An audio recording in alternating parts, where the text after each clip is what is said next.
Mr. Tim Nielsen from the Trails End Gallery. Welcome back to the studios, Tim. Thank you, Scott. Good to be here. And our very, very special guest today, Mr. David Govedare, also a returning guest to the studio. Thank you very much for coming in today, David. I'm stoked. All right. All right. And for those of you listening on the radio, I want to let you know, too, if you want to see some of David's artwork and David himself, we are broadcasting this interview live right now on Facebook as well. You can just go to KCHW Radio on Facebook. All right. Well, let's go back in time a little bit, David. Give us a little history, and we probably did this the first time I had an interview with you, but it's been a few years, or at least a couple. Tell us a little bit about how you got started for art and realized that that was going to be maybe your passion in life. Well, that's digging way back. I want to go way back. I mean, if we go way back, I grew up in California. I went to college down there to work towards architecture, and a friend of mine had a big ranch in Montana, and every summer we'd go there to haul hay. And so I drove right through this area, coming back from my hay hauling ranch experiences in the summer. And that was in the 60s. So lo and behold, when the World's Fair came up in Spokane in 73, right in the middle of my working through my schooling, I thought I should go work for some architects and see if which part of the profession I want to, generate my focus on. And so I worked with an architect at the World's Fair, and finishing that, I said to myself, I don't want to be inside with a tie on.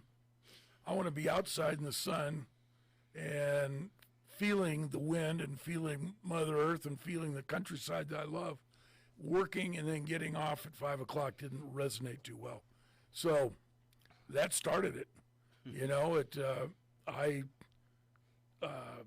came here in 73, and in 79, I returned up here because we'd gone and picked huckleberries a number of times, and bought a piece of property and lived there and put my studio on it and been here ever since.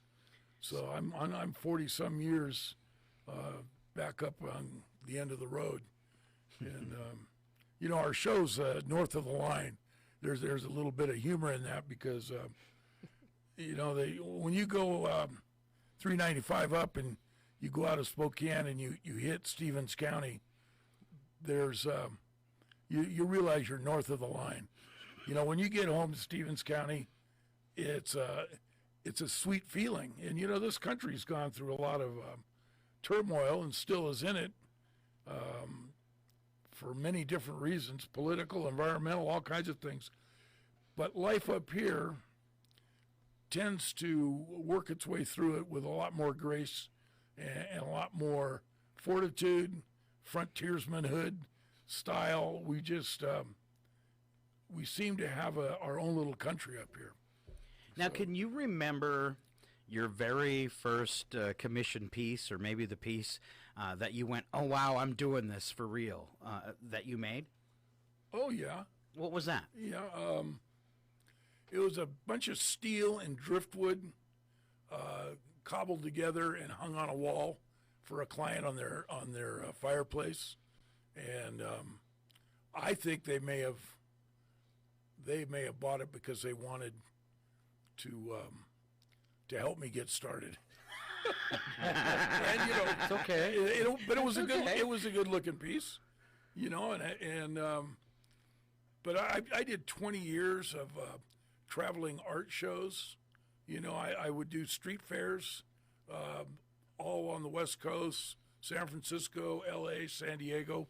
I did I was a kind of my own little Renaissance man in my journeys. and it allowed me to develop my style of what I do. And I always wondered how I could change an environment for the positive by leaving something that showed my appreciation for being alive. And so a lot of my bigger monuments have ended up just becoming a journey on the trail from starting doing 20 years of smaller things, And, of course, a couple of those bigger projects, one of those would be the Horses and Vantage. Right. How did that come about? I did that as a tribute to the Washington Centennial in 1989. And I came back from a show I had done over in Seattle, and I pulled into that scenic viewing area, and I had a paper with me, and I opened it up, and there was an article about Washington Centennial. In the last part of and this was in '88, the last part of the article said, "Washingtonians, this is your party. What you make of it is what it'll be." So I thought right then, I looked around and saw the plateau up behind me, and I knew that was like halfway home from Seattle, halfway back up to here, and I went, this is wild horse country.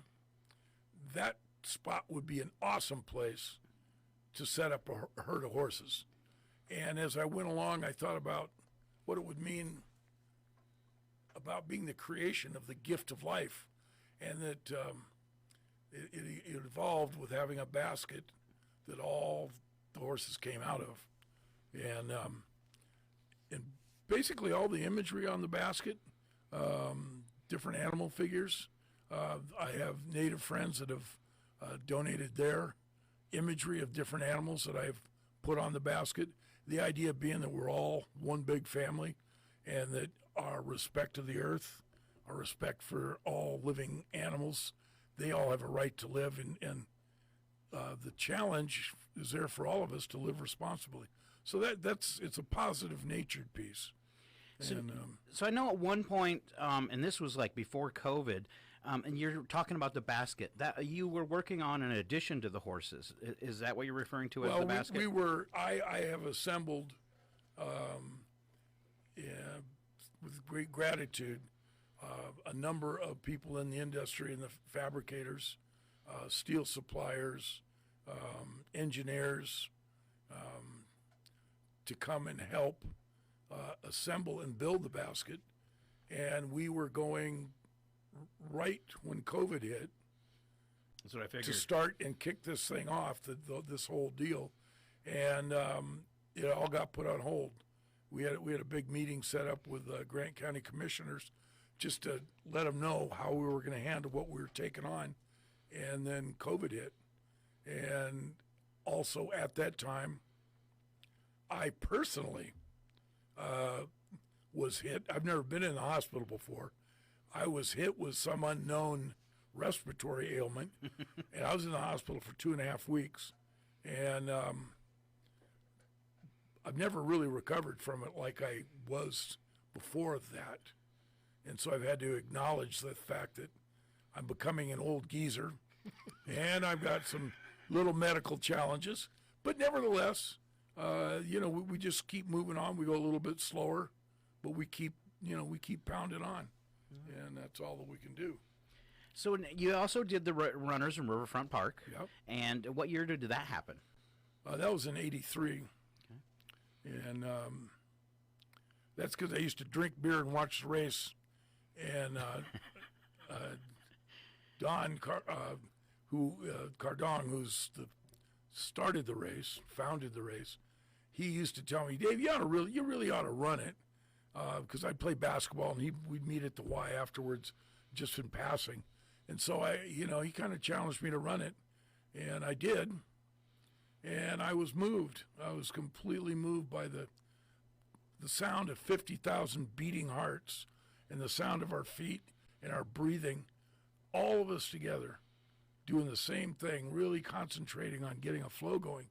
And that was it. I just said, hey, I need to see if I can visually pay tribute to that large amount of human motion, just human motion.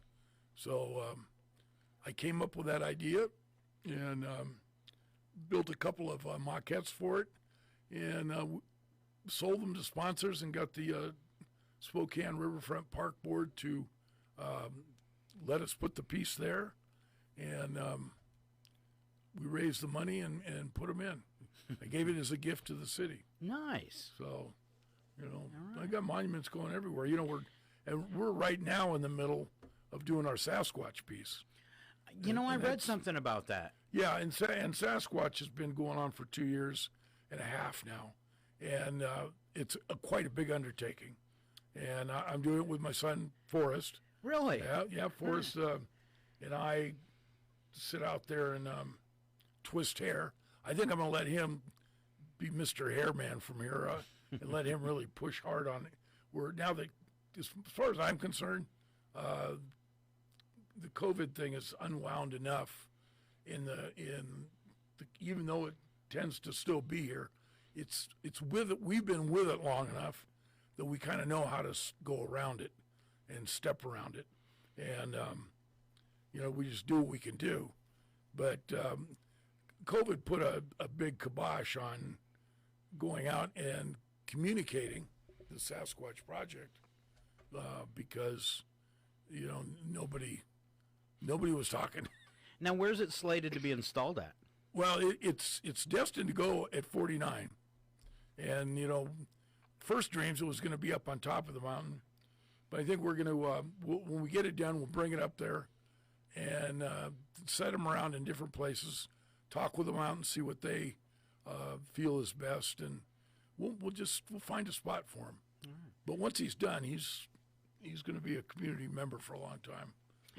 Now, I went through a stretch of probably about 20 years where I wasn't around Chewelah, and at some point during that, a mural ended up on Main Street, and that was you and a Native American gentleman? Keith Powell. Okay.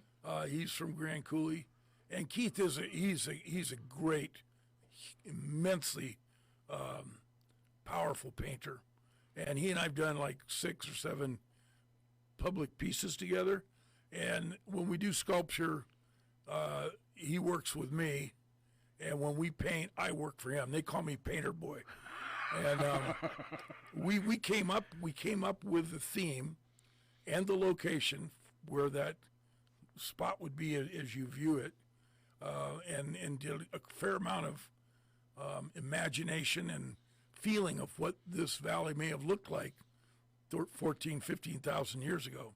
Oh yeah, and it really has a nice ring for both of us just to see tribute paid to that time frame, because we live in the magical place where the glaciers came down, and then the Missoula floods and everything, the turmoil that happened. We live right in this valley along a very exciting edge of the glaciers, and it's dramatic. Where we live, sometimes I imagine everything here gone. Get up on the mountains and look down at Chewelah Valley. You can actually almost still smell the glacier. It's time doesn't separate us from much of anything like that. I've always wondered, because the Native American, I guess, translation I heard one time was a Valley of Snakes for Chewelah. Mm-hmm. And I always wondered if it wasn't really snakes, because if you go into this valley, like, I grew up at the 49er Motel. My parents owned it.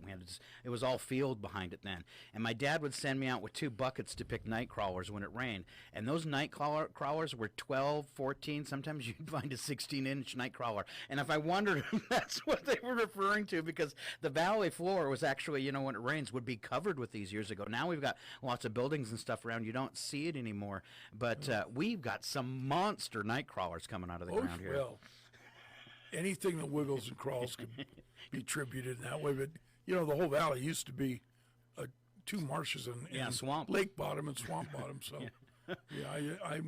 I'm sure that the Chewelah word, that Salish root, has the essence of the little water snakes. So now here comes a group of people that come together and apply to the state, and when they find out about this new chance, opportunities for towns to become creative districts.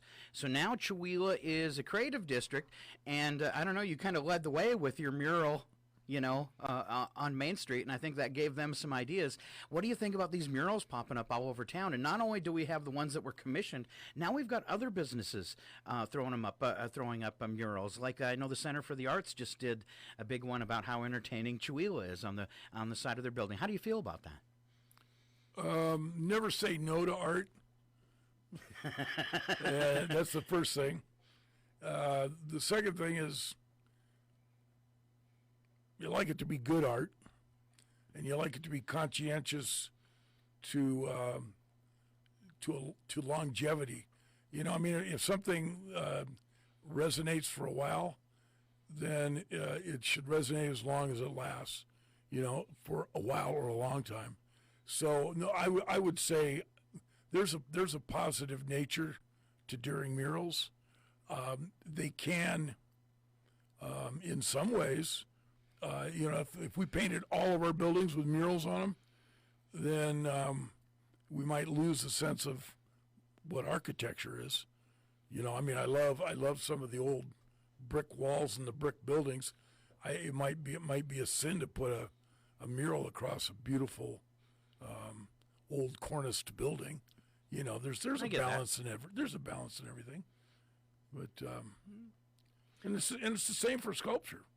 To me, everything, all art has a place, but it has logical, tasteful places, and I'm just one human with my own opinion. All right. So, how long do you think till the Sasquatch project would be finished? Well, right at this point, we have room to have 3 or 4 more sponsors, and that would be a big help in terms of funding for the work that's being done on it. However, we're going to continue to work because we have a family of sponsors that have joined in to make it thus far. So the amount of work on it is probably 6 to 8 months.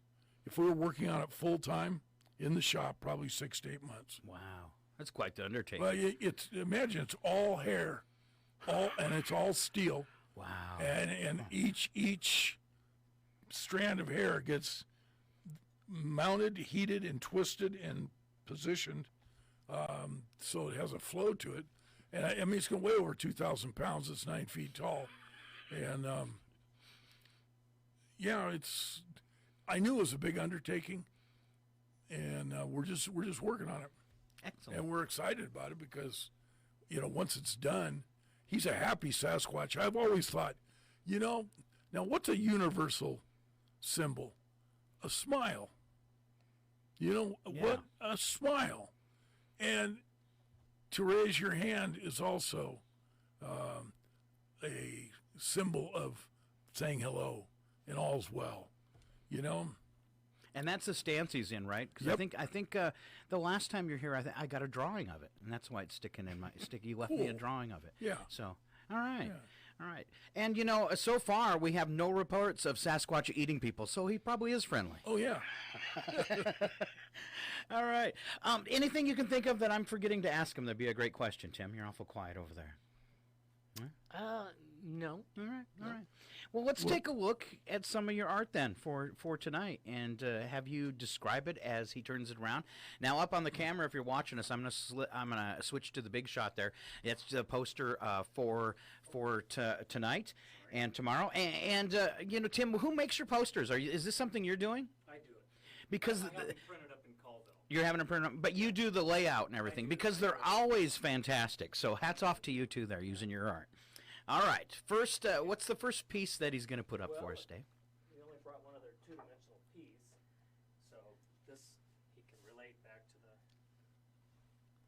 the Yeah, and Oh yeah. and that's a picture of the horses that the day after they were put in, the first day after the work was all done, all the tools, all the trucks, everything were taken away. And so I went around just going, wow, this is it. And they're here. And I started taking pictures. And when I got that picture back and saw the cloud right where it was, it's like it's part of the horse. It is. So it's a real, yeah, and you can see the horses are real. The steel is fresh. Wow. You know, it's.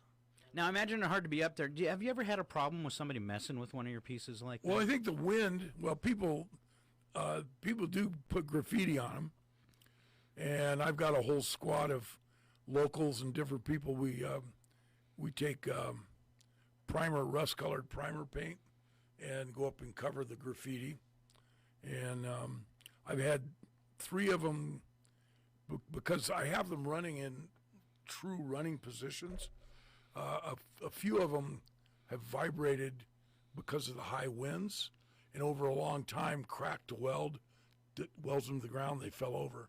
So we've, put them back up, take a small crane back up there, and weld them back into position. And then I put gusseting that helps to stop where they were vibrating. And, it's an ongoing How heavy thing. are each of those? Because those are life size. Yeah, they're about 1,100 pounds each. Yeah. All right.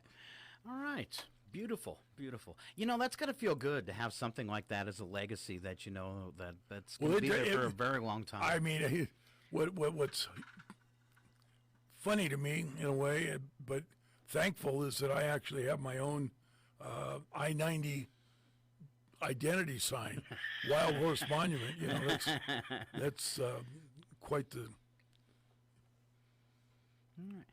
Before you describe our next piece that he just put up, do you dabble in, I don't remember, I probably asked you this last time, do you dabble, you talked about like you were a painter boy, but do you dabble in creating painting works yourself too? I think now that I hit 71 years old, I'm going to actually start doing painting, like as actually part of an avenue. Just when I don't feel like getting out of the house, and in the wintertime, I want to maybe stay by the fire and, continue to be creative. Because welding is, regardless, you have exhaust fans on. I tend to want to have the roll-up door open up into the mountains where I can see out. And I'm down on my knees. When you start welding stuff, you're moving around. It's work. And it's work. So. All right. So do you name your pieces? A lot of people name their pieces of art. Oh, yeah. All right. So we've got a beautiful fish here. Tell us about this one and what it's named. Well, this one's Jumping High, and it's aluminum and glass, and the oak base, which may not thrill a lot of people, but I am totally thrilled. It's center cut oak that were on rail cars, and I got them out of Hilliard.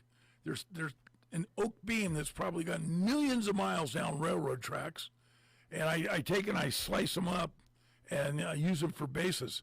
And it's got the wood itself has a history, and so that aluminum work, all the pieces of my show, I'm able to take small holdable remnants of aluminum and take them into my house and draw them with a soapstone. And I have a few hundred pieces of glass always on hand that I get from Seattle at a place called Bedrock, and really beautiful architecture, colored glass. And so a lot of times I'll look at a glass piece and I'll look at the shape of the remnant aluminum piece I have, and I'll figure out what pieces could fit in this remnant piece I've gotten. Sometimes 3 or 4 or 5 pieces I can get on a sheet, and a lot of times I don't actually know what it is I'm going to draw. I literally don't know I get out my soapstone and I go, this almost, and sometimes there's strange amounts of little telltale dirt or something on the aluminum, and it's got a little line to it. I'll look at that and go, whoa, that looks like an animal shape, and I'll draw that animal. You know, I mean, I will literally, I am guided by something that I don't know where it comes from. The metal itself. The metal itself. It tells me a story. Wow. And then I see the glass piece, and you know, and I see how those work together. So when I first looked at it, I thought maybe they were polished stone or something, but the insets on the fish are actually pieces of glass. Yeah, and you can look, they're really nice to be able to look through. And But it really gives it a jeweled yeah. quality. As a jeweler, it really reminds me of you know, and I have found that the brushed aluminum is so honest and so naked. It's so real. It's not finished or patinaed or painted. It's just so alive. And I don't know. I imagine some people look at it and go, "Wow, that would really need to be in a modern place," but it doesn't. This simple kind of finish tends to be uplifting and just exciting in a way. You know, it catches light so beautifully, and if it's in sunlight, it shines, and if it's in dark areas, it still glows. There's sort of a magic to it, and you know, it's made out of aluminum. That's where you get beer cans from. So now, is this a piece that people will be able to view tonight? And then my next question is it for sale? There is a fish for sale. Yep. All right. Yes. Is this particular one for sale? This particular one is owned, has been sold already. Okay. It's the first one in the show and is sold. All right. But I have another fish like it that's awesome also. But yeah, this one's sold. All right, Tim, what do we have next? So, Dave, as he's setting this one up, what do you have a piece that is your all-time favorite? Well, it's probably really I tough, have a family of all-time, the ones that I think really move my spirit clock, you know, and make make me feel like I leave that here on the planet, I'm way satisfied.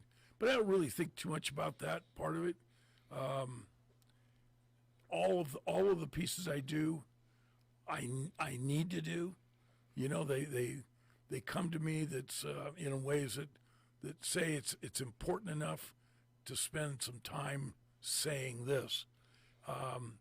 Some of the longer projects, the sundial that I worked on with Keith Powell, that's one of our pieces that we did together. Calling the Healing Waters. Now that's in Soap Lake, and that is a cast bronze and Corten steel man and woman figure that is it's definitely in the spirit world, and it's transformational, if you be. And I'd say that in a lot of ways, what that piece says and how it is cited goes in my realm of being a favorite. But of course, the Horse's Advantage, because I grew up on horses all my life, that's very close to my heart. All right. All right, tell us about this next piece. And I'm just looking at it. Wow, those feathers had to be impossible. That had to be hard. No? That's a simple piece. Okay. That's a very simple piece. And you know, and then again, when I was working up some pieces, I had a corner left on one of my sheets I was working on, and I went, geez, that's right where a raven could fit. And since I call my house Raven House, because the whole little level up where I live on Cottonwood is got just ends and scads of ravens, and they're always making calls. I'm always making calls back to them. So, you know, in tribute to my raven buddies, that's where that piece comes from. And you know, it's really, for me, it's fun, is that the black coating on it is Flex Seal. You know, and my God, if I'm going to watch something on TV that many times, I'm going to figure out something good to do with it. And I go, you know, this stuff can make some of my artwork have the color black that I want. I don't know if I'd tell people that. No. Well, yeah, why not? I mean, to me, at least they know where they know where it comes from.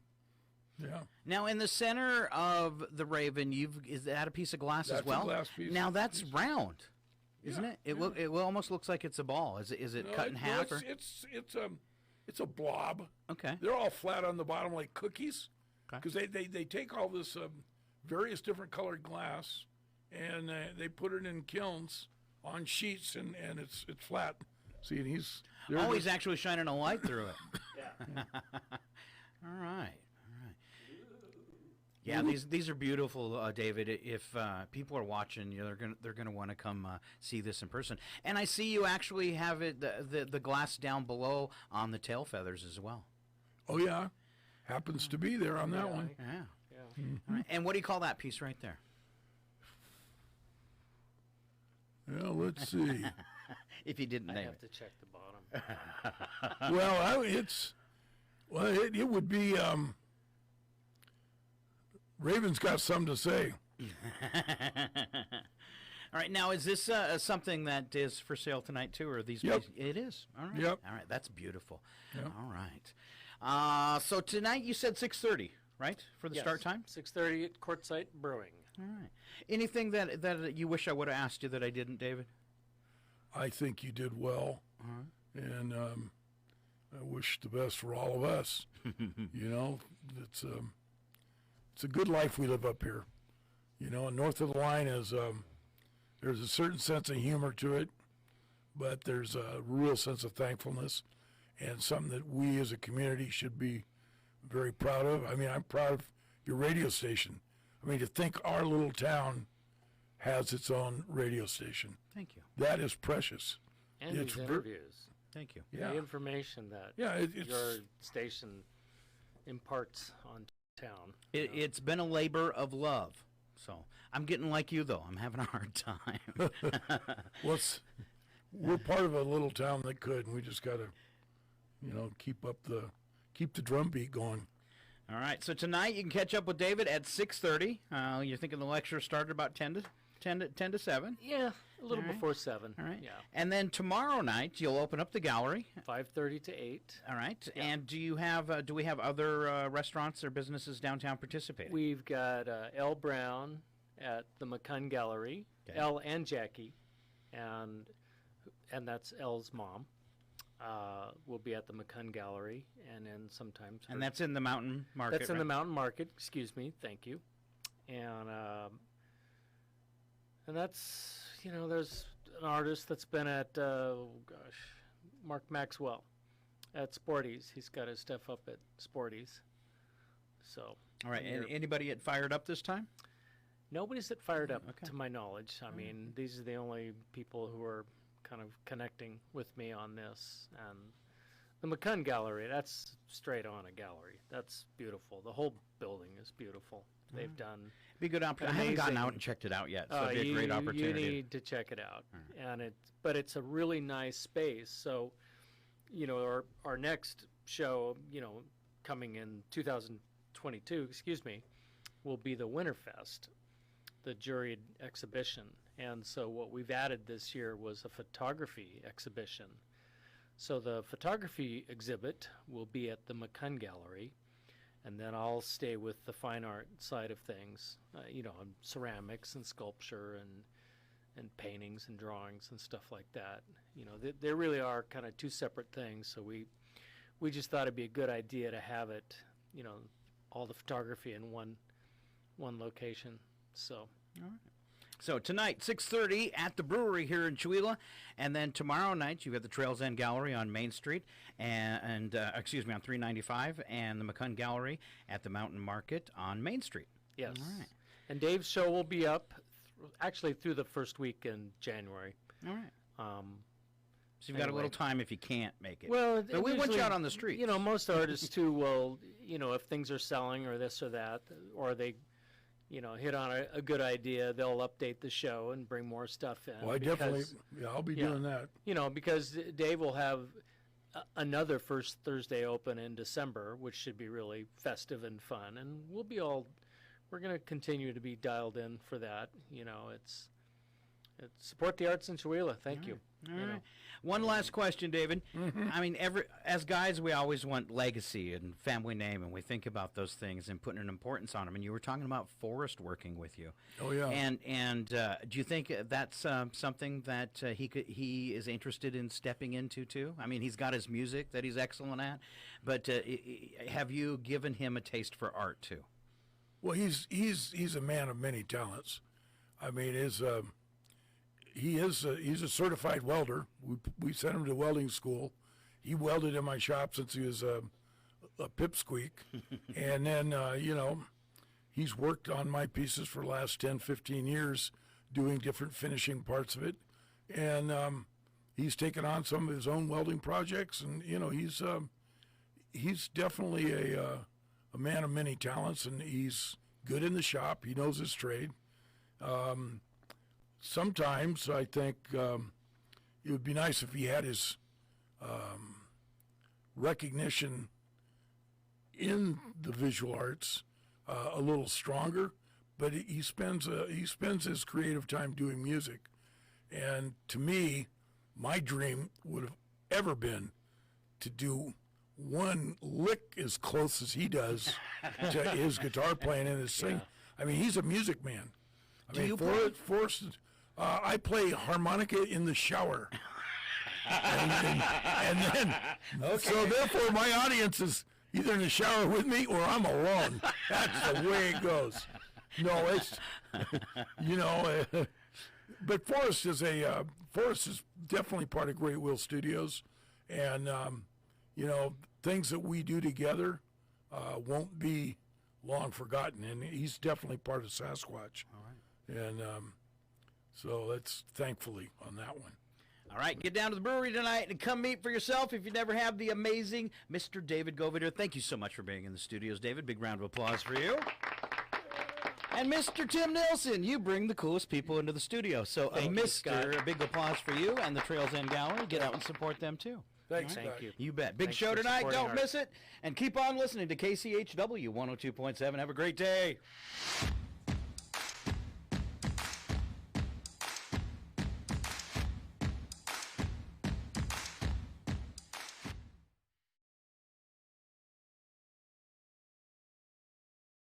Thank you.